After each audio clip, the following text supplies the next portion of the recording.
what being cheated on taught me. Let's talk about it. So, I've been cheated on multiple times. I'm sure a lot of us have. Won't be the first, won't be the last, you know. But you live and you learn. Hopefully you learn from your mistakes, you know. But it's just what I've noticed is when I noticed you gotta pay attention to the signs, right? So a lot of the time the signs will be there, but we just will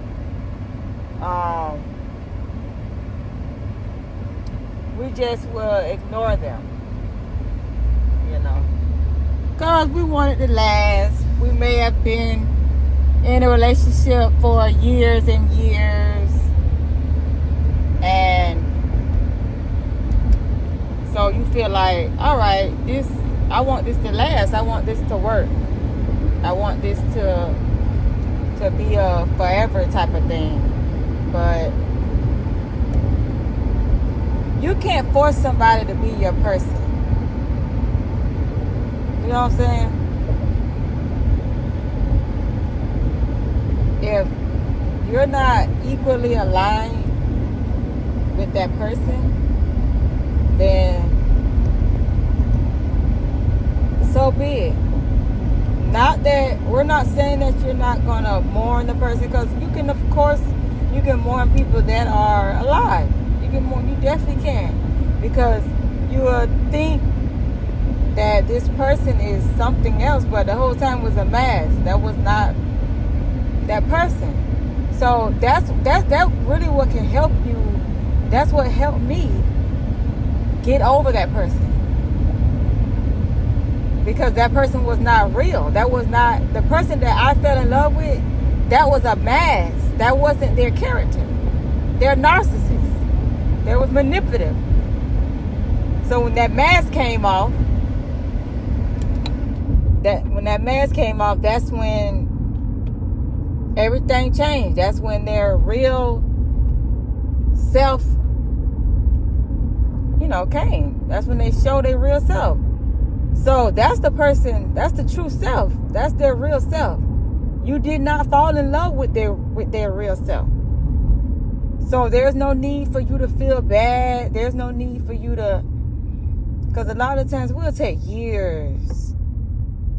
Like, girl, I'm telling you, we would take years to get over heartbreak. And they'll be living their life like everything peaches and cream over there on their side. They sleeping good at night while you is in shambles. Your life, they done drag you to hell, and they just so happy. You see them on so-and-so social media or whatever. You may run into them, and they living their life. Because a lot of time we'll break up with a person's child, and then we sit right there stalking their social media page. Yes. Try to figure out, who this new girl he talking to? She, we be comparing looks. Child, all that type stuff. Why he pick that? Why he choose that? Especially when they cheat. When they cheat, we be like, so this is the girl he chose to cheat on me with. All right. So this how she look. He couldn't do better. Like, this ain't even his type. Who is this? Who is this person? Like, how did you now you like these type of women? You be like, dang, I didn't even know you was into these types. That's why I say, that's that mask. That's that narcissism. That's their traits. They'll spoon feed you with their real personality. So you don't get the real them yet. You don't get all of them at one time. They'll spoon feed you. And that's what I learned by getting cheated on. They'll get mean when they down with a relationship. When they realize you own to their manipulative ways, and you own to peep they narcissistic tactics. You done peeped it. Oh yeah, they get mad. They don't want you no more. So if I can't use you, I don't want you no more. That's exactly what they do. Oh, she done caught on. She tired of it. I can't keep doing the same thing with her no more, because she catching on. I gotta find a new game. That's how Satan do. That's witchcraft. Narcissistic tactics, manipulative tactics. That's demonic entity trying to manipulate you. That's got Satan written all over it. Deceiving people, putting on the mask. That's horrible. That's horrible. But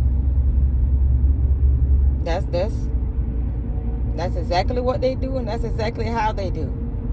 So that's another thing that I've learned with manipulative people, with being cheated on. The moment they get angry, they'll act like you're the problem.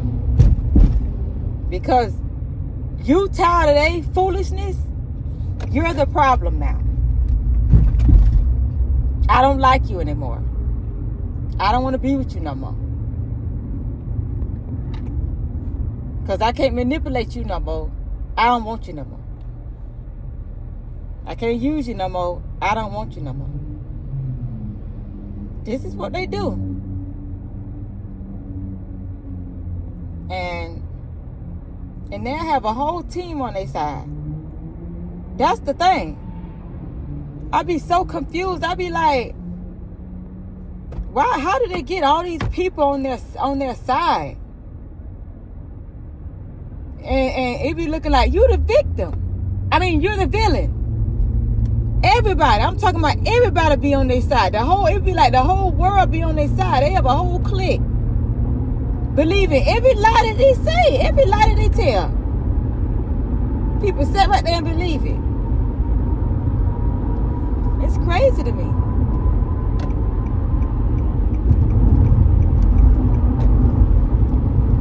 But I learned to, okay, I'm the villain. Go on, believe what you want to believe. All right, it's all good. It's cool.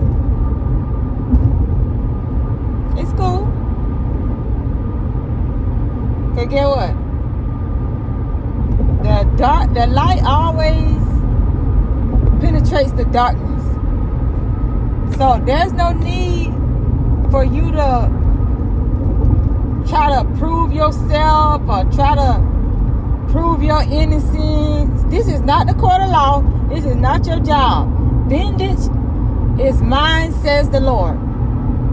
So you do not have to worry about what other people think of you. That's their thoughts. That has nothing to do with you. That's not your business.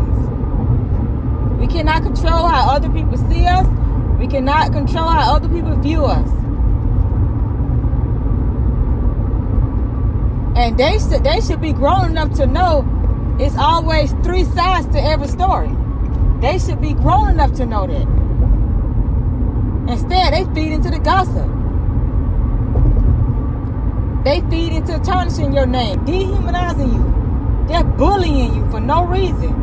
And half the time, they don't even know you at all. They don't know you from a can of paper, but yet they're entertaining conversations about you. They don't know none of that stuff true. Never met you a day in their life. Then if you do go around them, that's another thing.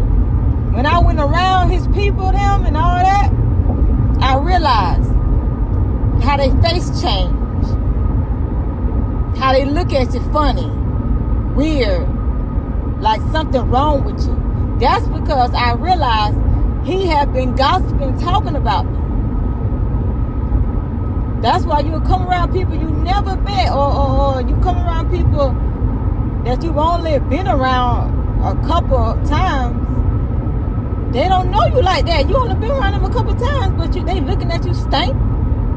They turning their nose up at you when they don't even know you.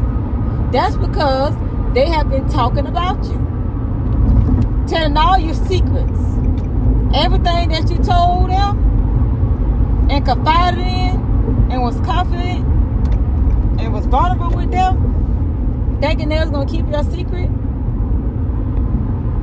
You know, that's what we do. When we love somebody, we confide in them. We trust them with our deepest, darkest secrets. But once somebody, man, once somebody do you like that, it is so hard. It's so hard. But, you know what I'm saying? It's so hard to trust again, but, you know, you try to love, you know, you try to be, you know, give people the benefit of the doubt, but it's so hard once people keep stepping on your heart. But what I realized, this is what getting cheated on taught me. I allowed it. I tolerated it. People only do what you allow. That's all. People only do what you allow. If you never tolerated that, they wouldn't have kept doing it. Because at first they try you. They tried you first time. You let it slide. You did not check them the first time. That's where we go wrong. We don't check them the first time. That's the issue. Because if you check them the first time, they know, all right, she not on this type of time. I can't play with her like that. I'm not about to play in her face. I'm about to run. Resist the devil and he shall flee. So these manipulative people that you keep attracting, wondering why you keep attracting them, they be a different person in a different body. I mean, they be a same spirit in a different body. But this is why you keep attracting them. Because you're ignoring the red flags, like I was doing. And you wasn't looking at their character. You know, they was not having a bad day. A lot of times we'll think, okay, they having a bad day. No, this is who they is. When somebody show you who they is, believe them. So that's what I learned about getting cheated on. Because when they get mean, they got somebody else. They do. That's when the schedule start changing. Oh, you're coming in later. You're leaving earlier. You know.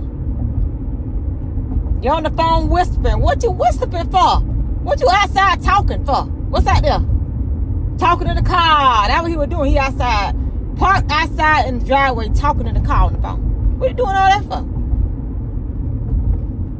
Talk in this house. And then another thing, he's sitting up there talking to the baby mama all day. You hear me? So, now mind you, he'll have the stuff on the speakerphone or whatever. I hear you. Yeah, I hear you talking. I'm sitting up there allowing it, like I say. People do what you allow. I'm allowing him, just talking, kiki, laughing, da-da-da. But he really wasn't laughing with her. Sometimes he was, but he was really being mean towards her. Being derogative towards her. Calling her bees, hoes, all that. Disrespecting the girl. And she disrespecting him. So I see this is what they like. I'm not gonna be up to my hours. I'm not gonna be on the phone for hours and hours and hours talking about somebody. You know what I'm saying? I'm not finna, like, if I hate somebody, supposedly they such a bad person, why am I on the phone for hours and hours and hours and hours and hours and hours and hours? Just to talk bad about them. That doesn't make any sense to me. Because they're secretly in love. They secretly having sex with each other. They're not over each other. They ain't talking about the kids. Not one time, that whole conversation, every time they call, talking on the phone, not one conversation was about the children. How can we do this for the kids? We need to do this for the children. We need to plan this for the children. Nothing about those kids. So, mind you, those are red flags. But I said they ignore it. At that point, I've already moved in with him. And that was within, I would say a few months. Yeah. No, that's a lie. Let me not lie.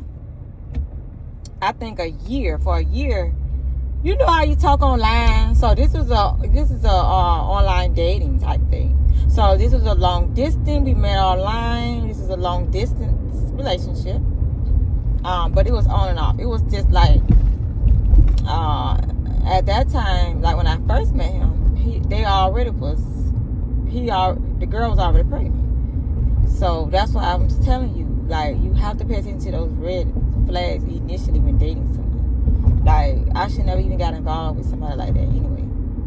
But so yeah, anyway, so that was about a year talk on the phone type thing.